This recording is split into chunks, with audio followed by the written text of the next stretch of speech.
Would you like to know how to build a gas station from ground up? Do you wonder what all it takes to build one of those? Let's discuss what it takes to build a gas station from start to finish. Stay tuned.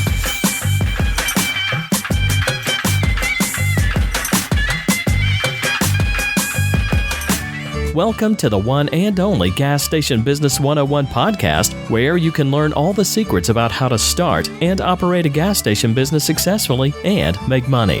This podcast is brought to you by the good folks at CSB Academy Publishing Company. And now, here is your host, Shabbir Hossain.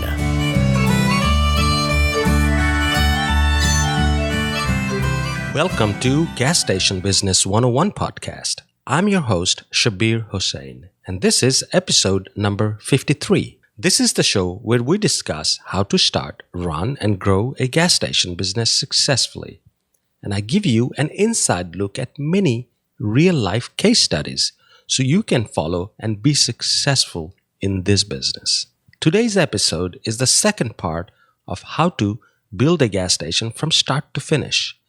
The idea for this episode came from a long-time listener named Shahnawaz. So this episode too is dedicated to him. A big thanks go to Shahnawaz for bringing such a wonderful and important topic to the forefront. Now, if you recall in the last episode, the part 1, which was episode number 52, we spoke roughly about halfway through as far as the process of building a gas station. And I believe we covered site selection and the basic market research while selecting a site. And we went into details such as zoning, traffic count, demographics, number of competitors, and competitors research. Then we went into what size to build and how to decide what size you need to have for your gas station. And we talked about how many MPDs, how many gasoline pumps you need to install, and the actual size of the store, and if you should have deli or no deli. Then we talked about sales projection. How much fuel would you sell if you build a gas station? How much merchandise would you sell? And we talked about how to come up with those estimated figures, those projections. Now, today's episode, we will cover the land development of a site, drawing up the plans. Then we will talk about how to apply for various permits.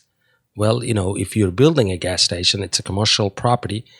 In this country and many other countries, you need to apply for some type of permits to be able to build a store or even a house for that matter. Then we will talk about how to pitch your project to an oil company for branding. Then how to decide on a brand, and I may cover both of those under one roof.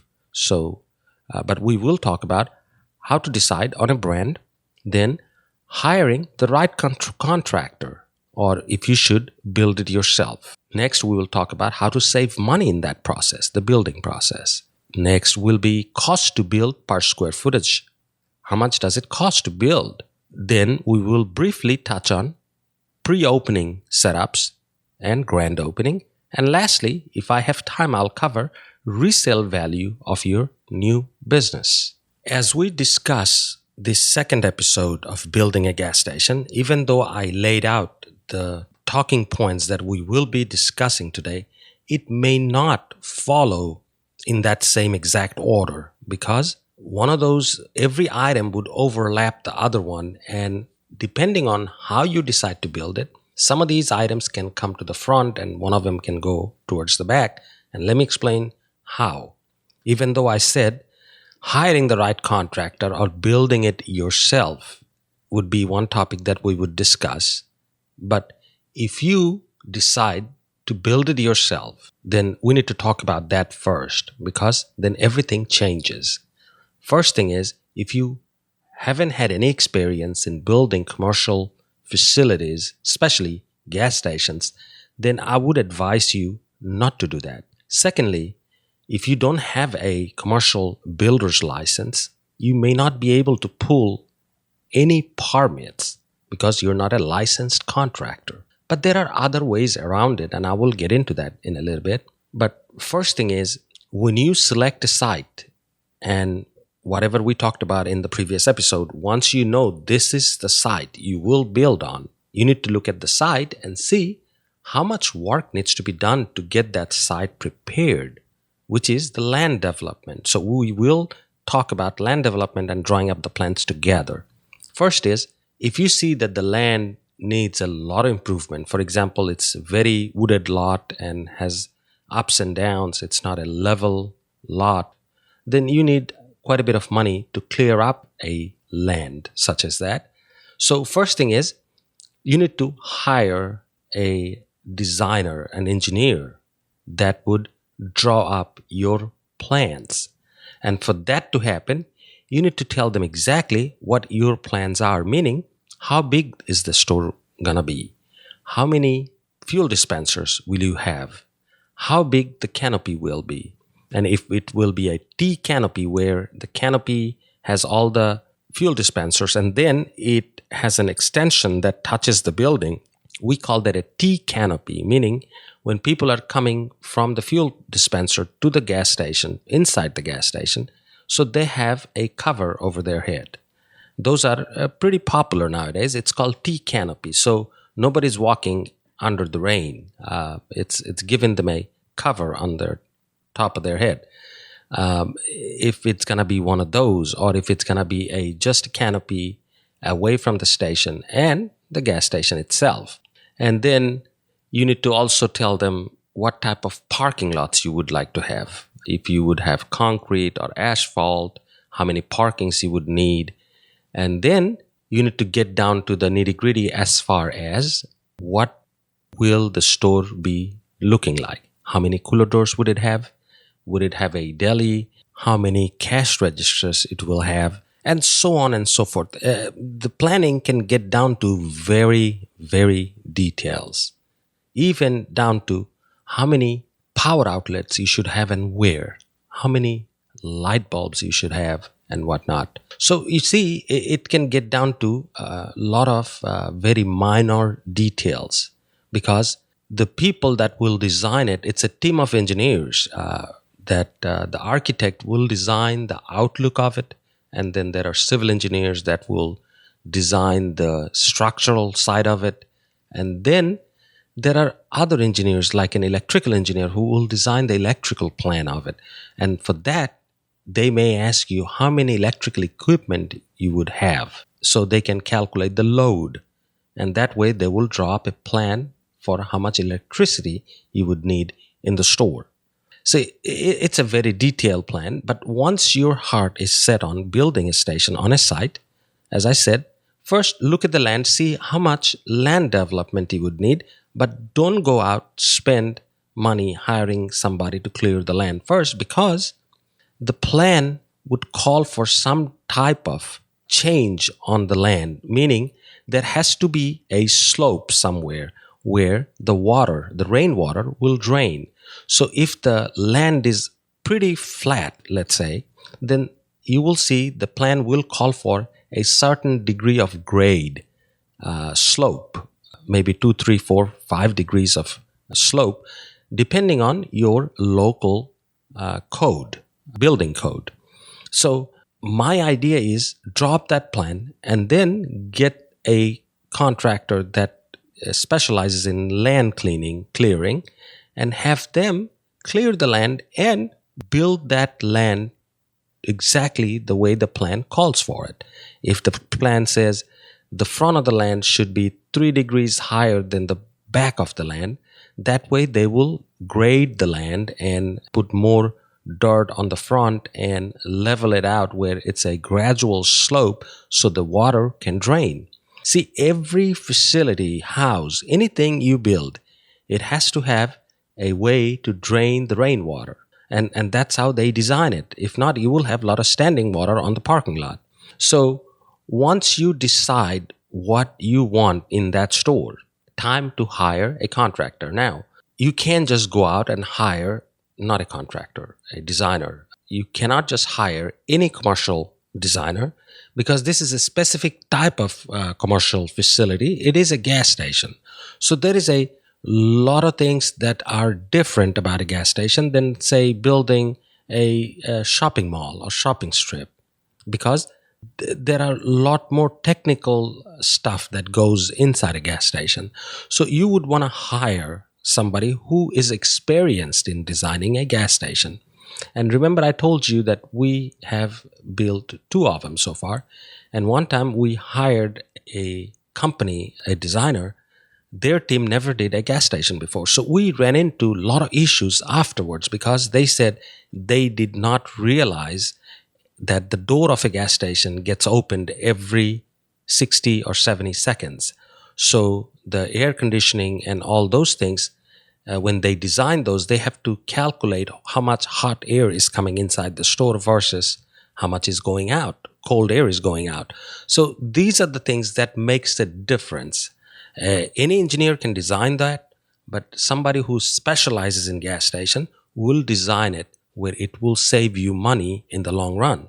And the best way to find one of these companies that design gas station for living is by talking to the general contractor that you will hire. And you see, I'm jumping up, so I'm getting into the contractor level portion right now. And the way you find a contractor that specializes in building gas stations is by contacting the local companies that repair your pumps and your canopies and your various things. There are usually some reputable companies in every city, and they are the one usually have the expertise to build a gas station. And best thing to do is go through your phone book or Yellow Pages and find some of these pump repair company. They're general contractors as well. And once you meet with 2 or 3 of these companies, you will find out how many gas stations they have built so far. So once you talk to them, they can refer you to an engineering firm that is specialized in designing gas stations. So it is very important you hire one of them that have designed them before. As I said, we have paid a price dearly when we had hired a contractor, a designer that designed it in a way where they did not understand the traffic flow of a gas station. So it is very important that you understand that and you hire the right people. So first thing is, as I said, once you have a set of plans, and that plan can be 30, 40 pages long, it will have every part of your store in that plan, from plumbing to electrical to everything else, and the whole outlook of it. But once you have that, then part of that plan will call for how the land should look. And once you have that, hire a land clearing contractor, give them that contract. And usually, in my opinion, in my experience, I've seen a land with some wood or a broken down building and whatnot. The lands are usually, no land is usually empty and ready to build. They have to make it ready. There are some preparations. And usually I've seen land clearing doesn't cost as much. You can get it done for like $5,000 to $6,000 to $7,000 per acre, unless it's a heavily wooded lot or there was a commercial structure that's 70 years old that they need to remove. Then you can get into a little bit more expenses because they have to bulldoze a structure first, then clear the land, and then grade the land to the standard that the code, the city or the county code calls for. So regardless what it has, once you have that plan, then go and hire that and get the land ready.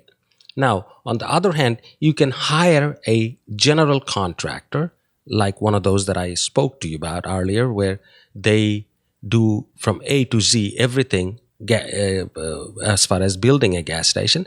But the only drawback to that is they will upcharge you by about 10 to 15% of the total project cost because they're the general contractor. See, they may not do all the work themselves. They may just come and install the pumps, the tanks, and the register system. And rest of it, they will hire subcontractors. For example, the land clearing. If you give the general contractor the whole contract that, hey, from A to Z, you do everything. From designing to building the gas station, you just hand me the key. You can do that. And that may cost you 10 to 15% more than what you would have paid if you would have done some of this work by yourself. And when I say by yourself, let me explain. Let's say you hire a designer, have that thing designed. Then you pay directly to that engineering firm. See, you will save 10% because you dealt directly with that engineering company and not via your general contractor, because your general contractor will get the same bill. Let's say the drawing up, the plan, set of plans would cost you, let's say, $8,000 to $14,000, depending on where you are and how big that is. And when they get that bill, they will add 10 to 15% on top of it and then send you that bill to pay for it. So my idea is there are few things that you need to do it yourself to save a little bit of money. For example, as I said, draw up that plan.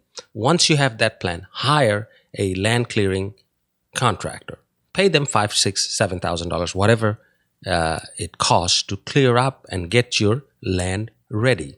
And then you can go to your contractor and say, my project is ready. It's time to pull all the permits and move on. And if you have decided to hire that general contractor, you can even negotiate with them that, hey, even though the plan calls for building the whole thing and I want to give you the whole thing, but let me do this. I will get my own people or my own air conditioning people to install the AC. And then I have my own electrical people that will do the electrical part of that job. Or if you know somebody who does good concrete work, foundation-wise, then you can say, I will find somebody who can do that and I will pay them separately.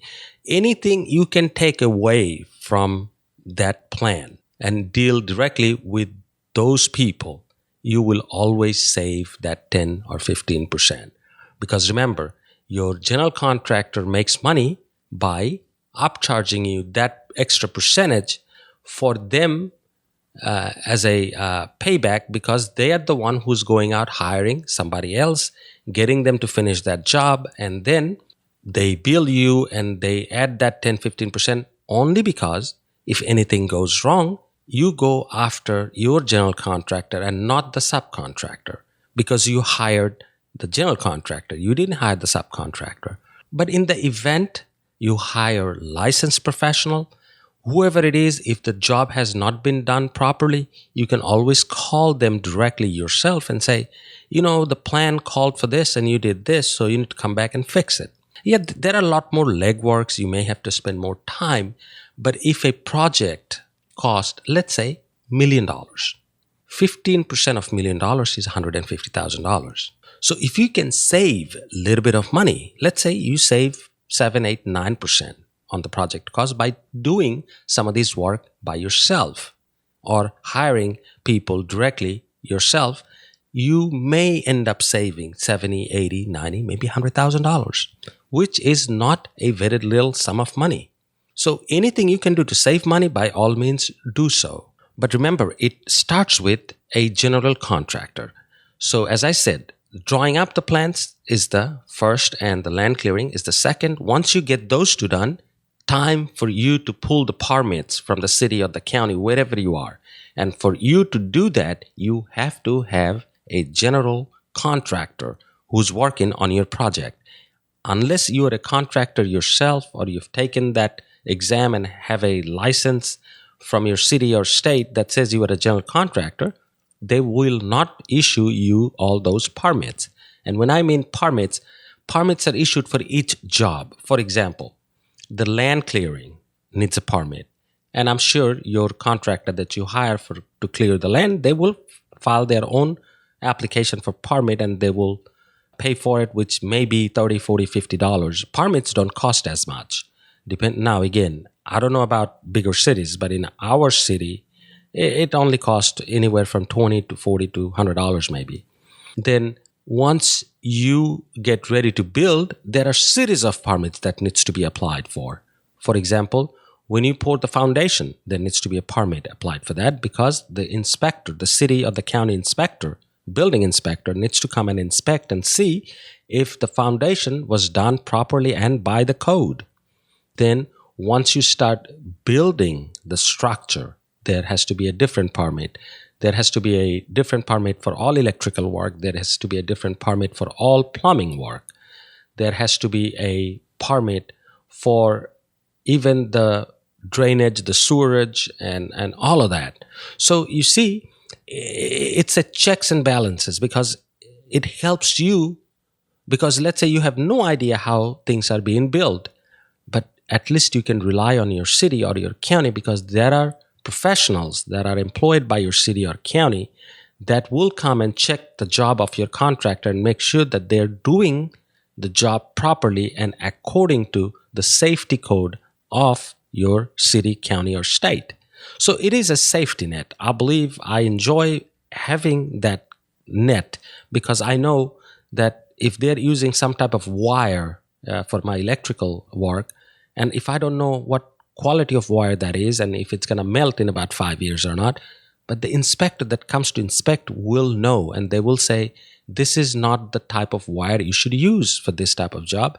The code calls for such and such type of wire that has a life expectancy of, let's say, 70 years or 100 years. You see, so these are safety nets that you can rely on. So don't think these are obstacle on your way to build a gas station, but this can be beneficial in many ways. So you know the job is being done right. So as I said, after drawing up the plan, you need to pretty much hire a general contractor. A contractor that has experience in building gas stations. And they're not only those people that repair your pumps or do upgrades and various things.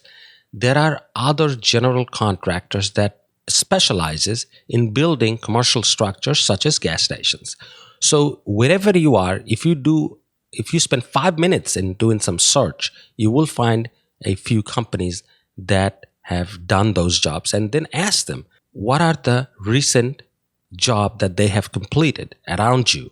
So you can drive over there, visit those sites, and see the quality of their work. And once you're satisfied, ask them, give them the set of plans, ask them to bid on that job. And in about a week time, maybe a week and a half, if you gave the plan to 3 different people, 3 different companies, 3 different general contractors, they will come back with a price. And then time for you to negotiate that price. Let's say one contractor came and said, I will build it for $1.1 million from zero to finish.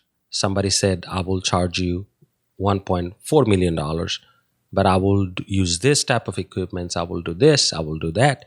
It's not all same. It's not like building a home where you can pretty much just say, the walls has to be like this, and there has to be this much, this type of floor needs to be used. In gas station, the cost can go up and down drastically by picking out what dispensers will you be installing, what type of registers will you be installing, will you be having a deli, the deli equipments, who will be buying those equipments, and all those things. I mean, they can vary, as I said, by hundreds of thousands of dollars. So don't panic if you see one is much higher than the other. But once you have these, meet with these companies individually and discuss and see what you can pull out of that job so you can do it yourself.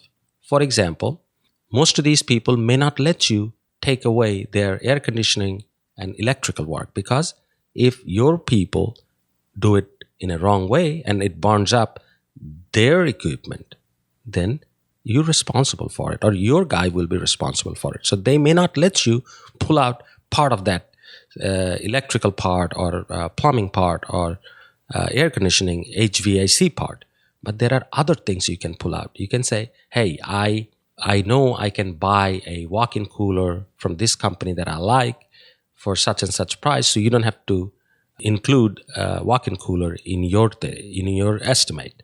And then you can say all the other equipments or countertops that you have somebody else who can do all that. And most likely they will let you do that, because there is nothing can go wrong that can harm them if you're bringing your own kitchen equipment, for example, which we did, by the way. In both of the stores, we did not let the contractor do all of the interior work. For example, the lighting, we decided we wanted to go with some type of LED lightings.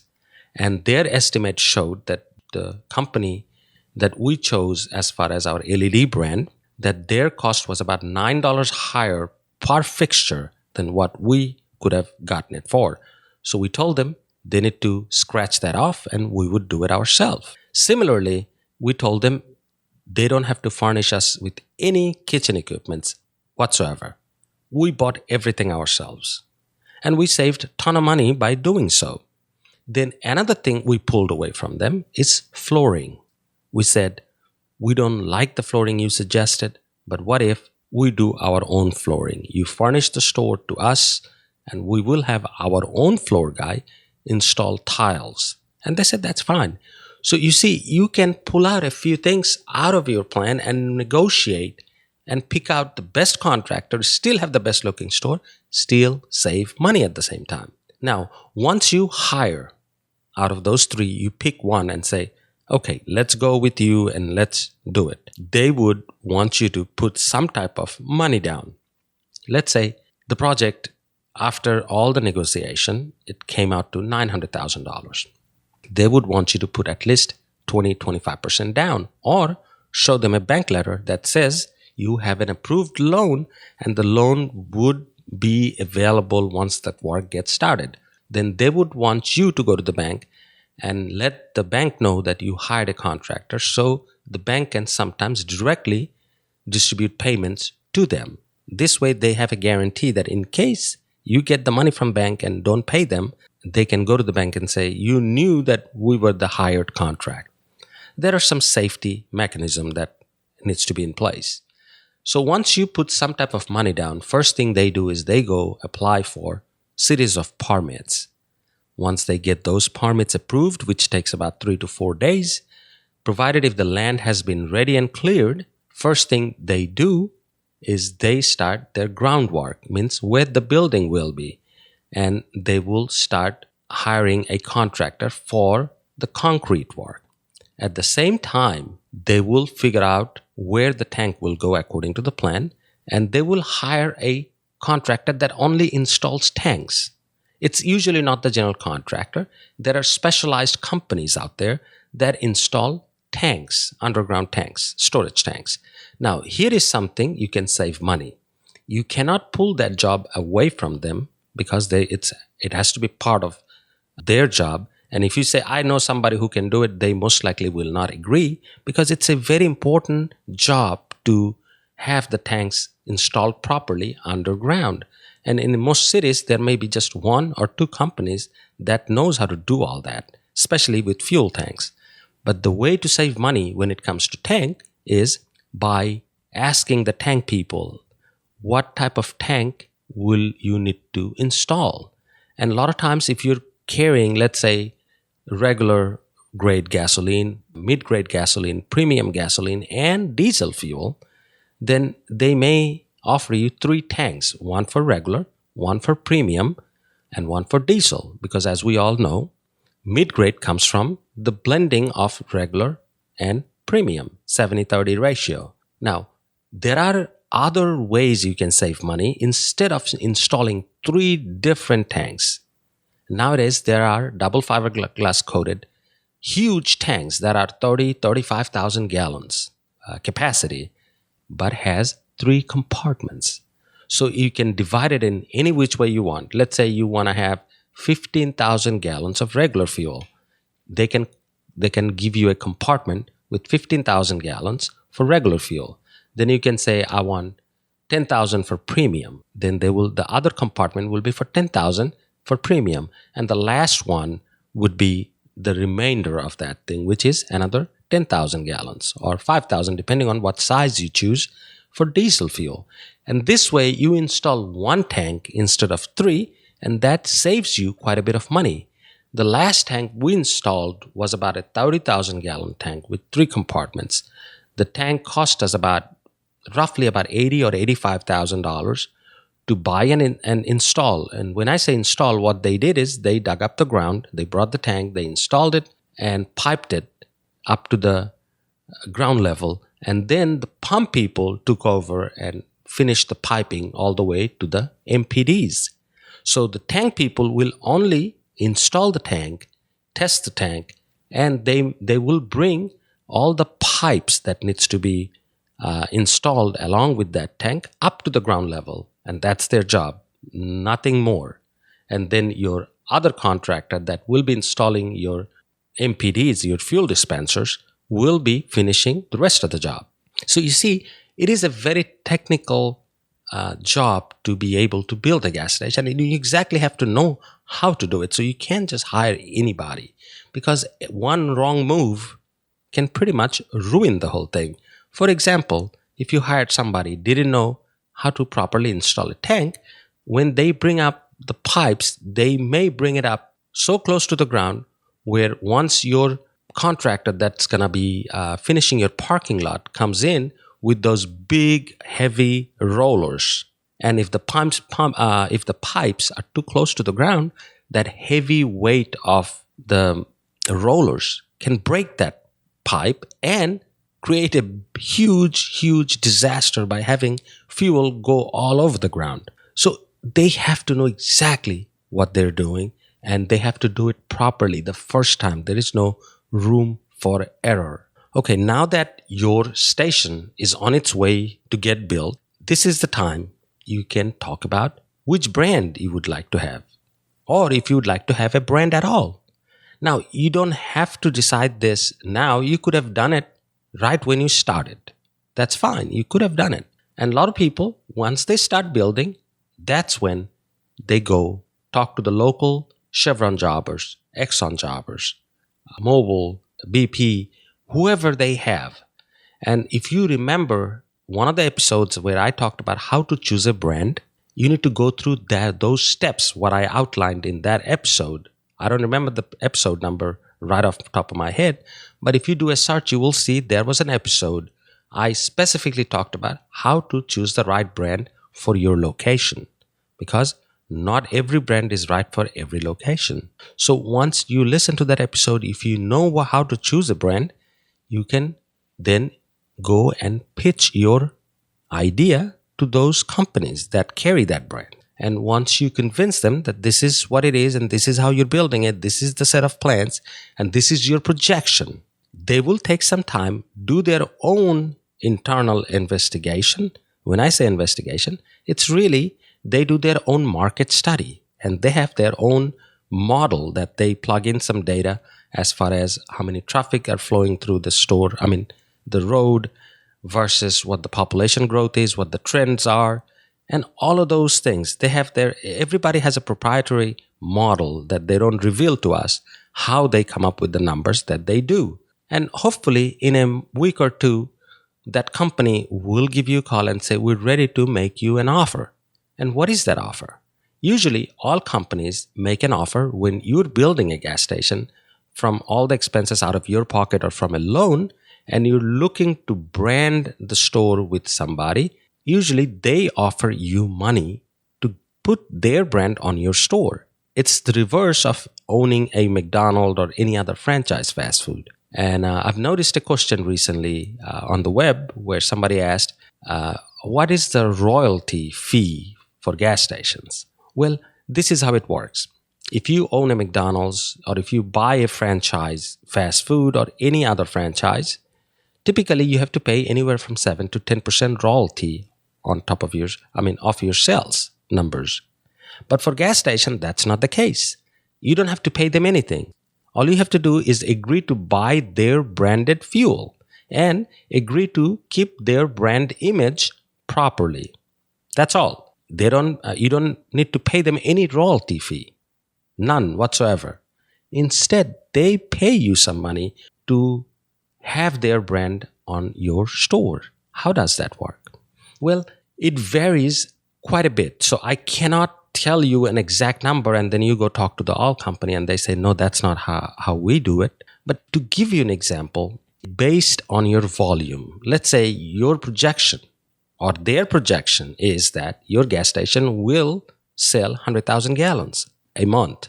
Then they may come to you and say, we will offer you the rack price of fuel, means whatever the standard published price is, you buy it at that price, but we will give you 3 cents off that rack price for the first 5 years. That's a lot of money.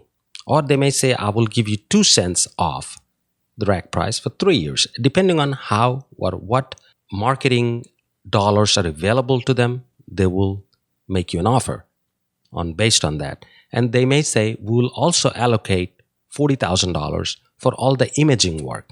Remember, if you're building a station, there is a canopy, there is the building, there is a sign, and all of those needs to have a logo and different color scheme based on what brand you choose. And for that, you shouldn't be paying for it. It's their expense since it's their logo. So usually, let's say you want to brand it with Exxon. Then Exxon may come and say, we will pay you 2 cents a gallon for the next 5 years as a rebate to brand with us. On top of that, we will pay you, let's say, $50,000 for all the imaging work. And then, let's say you negotiate with 3 of these brands and you come up with one that offered you the best possible solution and money. And also, you can negotiate with them. Let's say they offered you $50,000 for the image work and 3 cents a gallon for 3 years. You can say, I want 3 cents a gallon for 5 years, and I want $75,000 for my imaging work.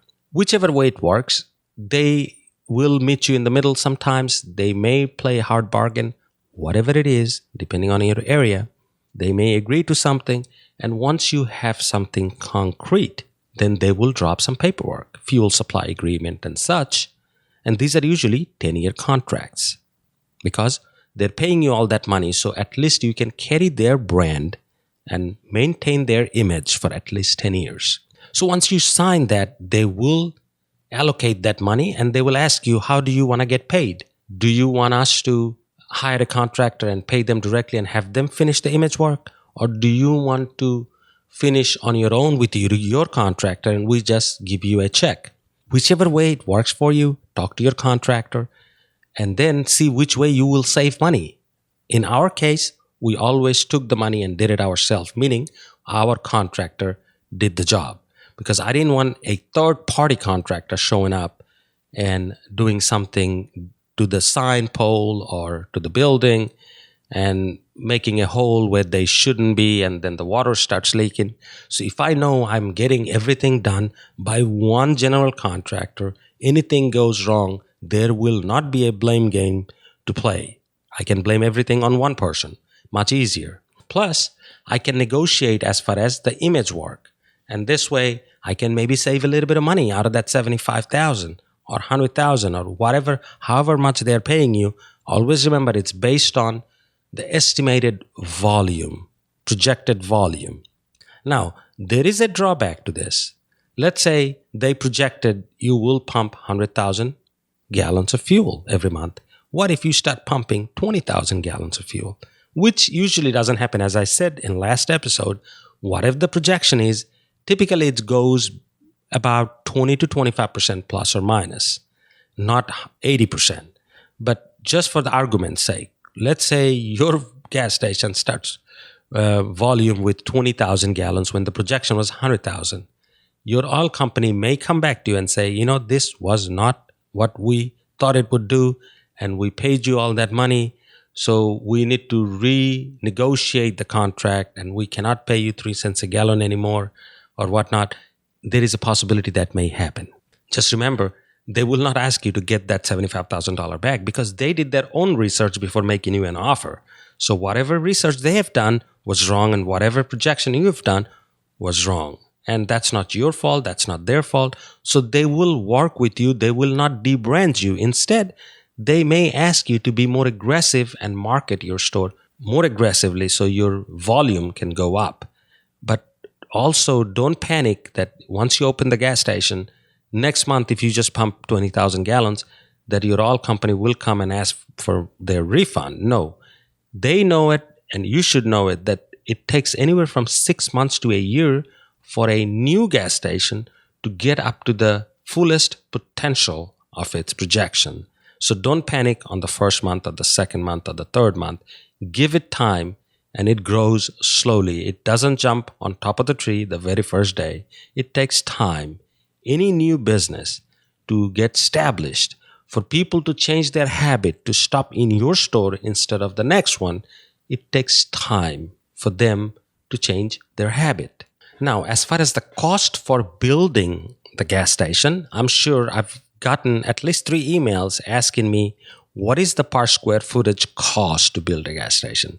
And when I reply to that, I always say, I will not give you any specific dollar amount that includes the land, because as I said in last episode, land can cost way too much in some areas of the country and some parts of the country compared to the others.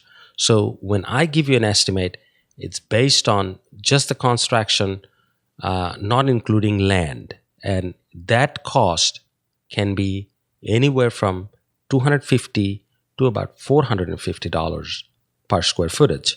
And you may get surprised. Why is that? Why is the jump so high?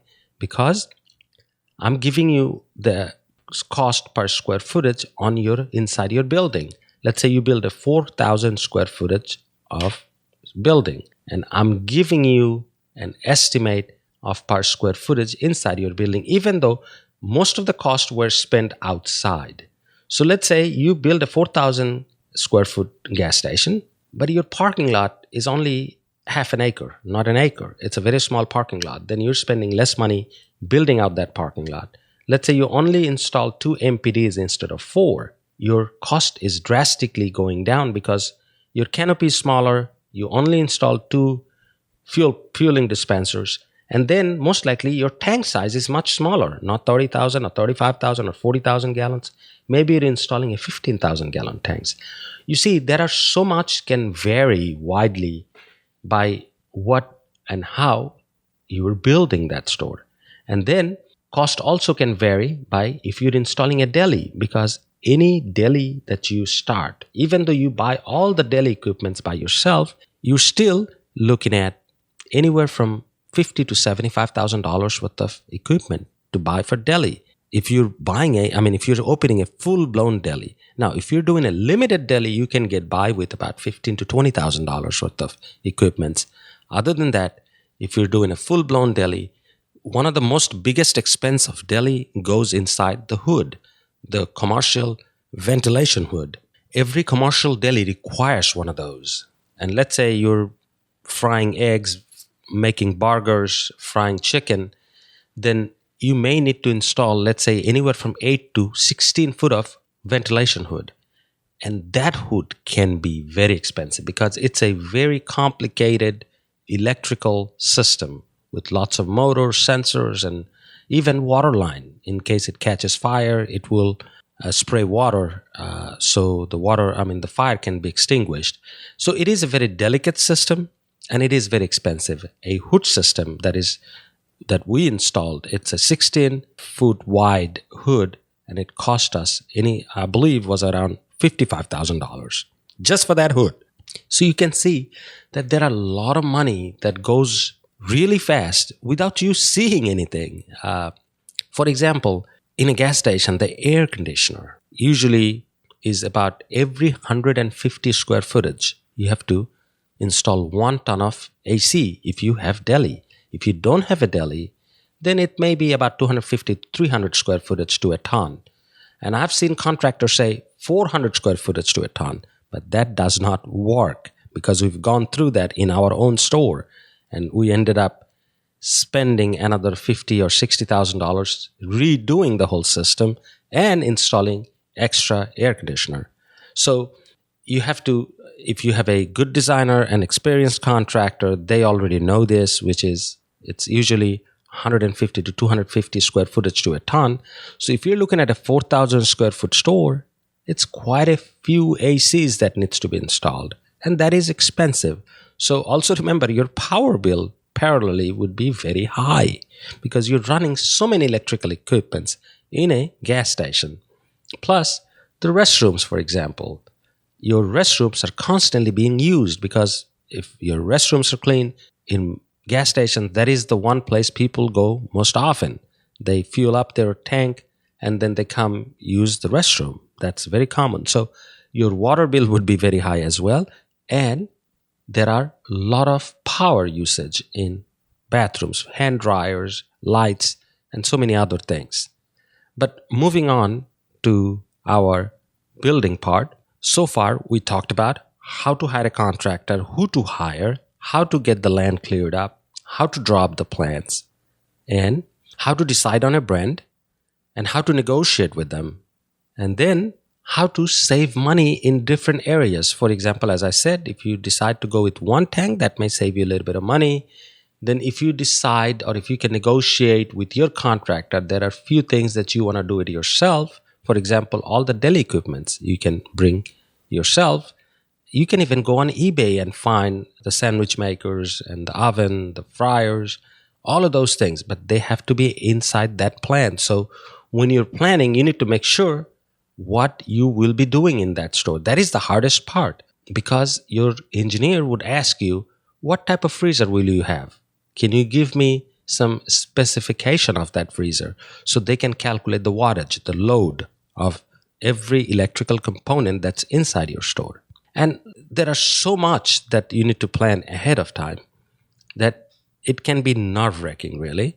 But once you have that, you don't let your contractor go buy those equipments, because you know he will pay pretty much a retail price to buy those. Instead, you can buy fairly used, semi-used, or refurbished and save 25, 30, 40% of those costs.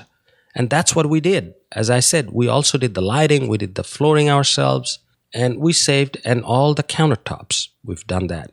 All the coffee equipment, we did that. All the fountain machine, we did that. So in these areas, we saved quite a bit of money. Another thing we were able to do is buy our own walk-in cooler, because we wanted a specific type of walk-in cooler, and the contractor gave us an estimate on a different type. So we said, why don't you just scratch that off and we install our own, and then you finish up. And he agreed. So we saved quite a bit of money doing so. And depending on who you hire and how nice you are with them and how nice they are with you and how you negotiate, you can most likely pull out a few things out of that thing. Another thing we pulled out of that contract was we did not let our general contractor finish the paving the parking lot. We hired a separate contractor for all the concrete paving. And he did a wonderful job, and I believe we saved about $19,000 by hiring our own instead of going with whatever the general contractor was offering. So there are ways you can still save money. And as I said, the cost per square footage, even though there are a lot of money is being spent outside, but when we calculate cost per square footage, we only apply that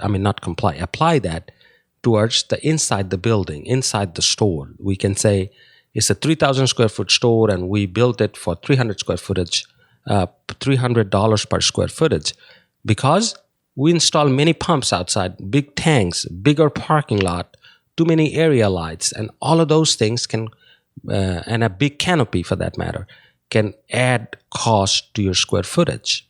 So there is no hard set or rule of thumb when it comes to how much it should cost to build a gas station. But again, as I said, it has a limit. I mean, you can spend millions of dollars in a gas station by gold plating everything, but that's not what we're talking about. We're talking about something pretty standard, durable, and that would last a long time. And for that, we spend, in our station, we spend $1.2 million. It's a 4,000 square footage store with 4 MPDs. And you can see we did not include the land cost in it. But you can pretty much estimate, if you're in the United States, I can't speak for other countries, but without the land, you should be able to build a 4,000 square footage store with maybe 4 MPDs for around 1.2 to 1.4, maybe $1.5 million, provided that you're installing a deli and all that. We have a full-blown deli and 2 restrooms and 2 cash registers and a 13-door walk-in cooler, and we installed a beer cave, which is nowadays the trend. The last door would be a cave, and a cave is where you walk in. The customer walks in to grab bigger packages. And I'm sure most of you have seen those things nowadays in different, various, newer type of gas stations. Okay, now that we pretty much covered the build-up, the building cost.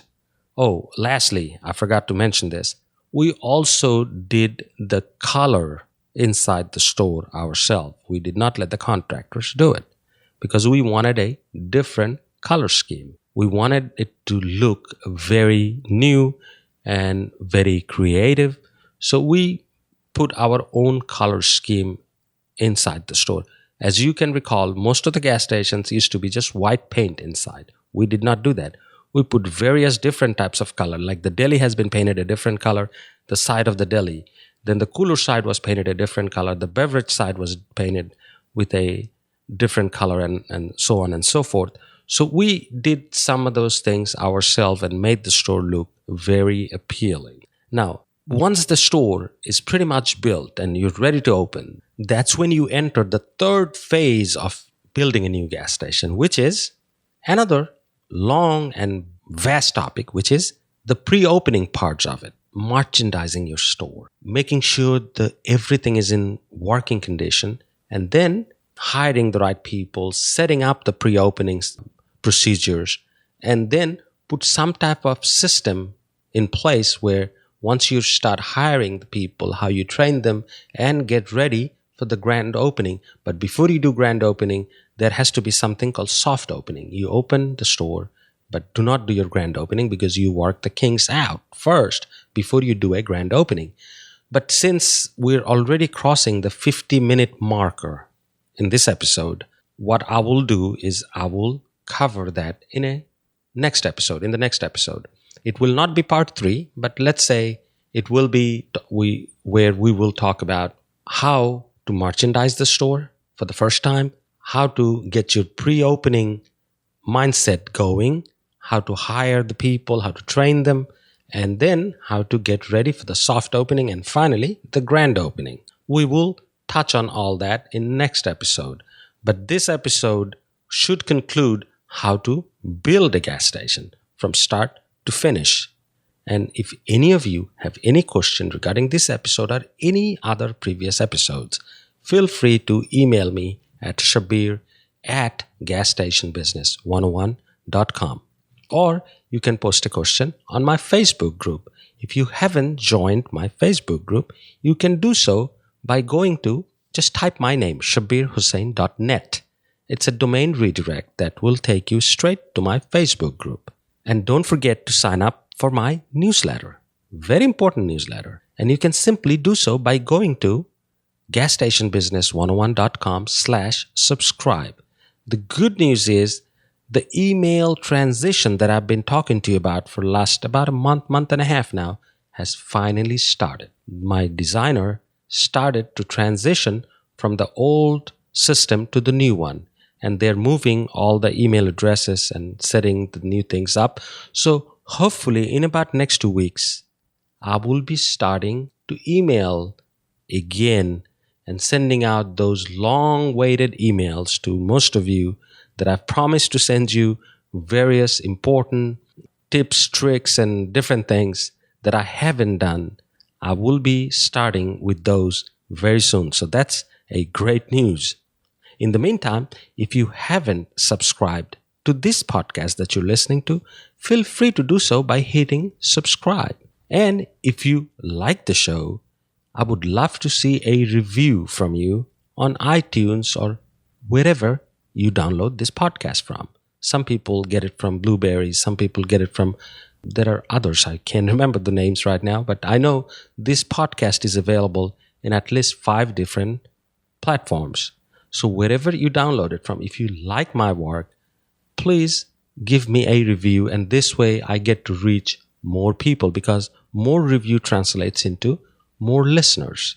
So I get to reach more people. And I would appreciate if you do that only if you like my show. Thank you once again for joining me in this episode.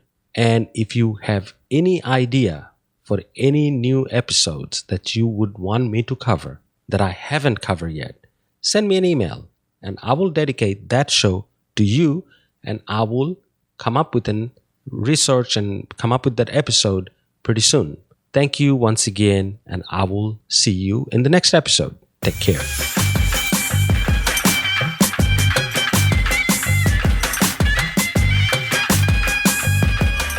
This has been the one and only Gas Station Business 101 podcast with your host, Shabbir Hossain. This podcast was brought to you by CSB Academy Publishing Company. Be sure to join us next time as we share with you the secrets about how to start and operate a gas station business successfully and make money.